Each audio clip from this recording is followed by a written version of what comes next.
啊，为这个元旦到今，小连续2波的寒流是造成着农渔产业的损失。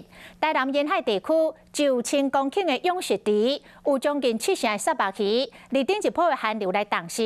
农委会主委陈吉仲再去到台南的七股，了解到航海的状况。一尾一尾的沙白鱼拢是互寒死的。 因为顶一波的寒流造成沙白鱼死灭1成，即摆阁有寒流，台南7股的养殖户面对寒流的损失，心和天气共款冷。农委会主委陈吉仲透早特别到7股来了解状况。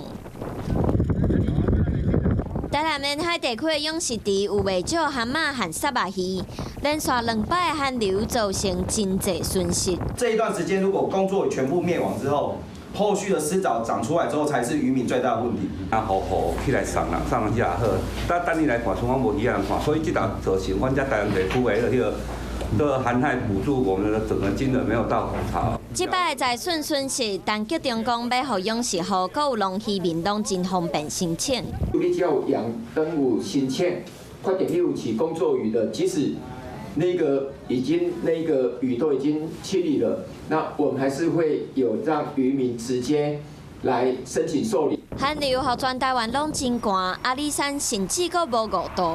目前的这个温度是显示是4度C。这么寒的天气，来到阿里山森林游乐区的游客，每一个拢穿真济，不过游客看起来有较少。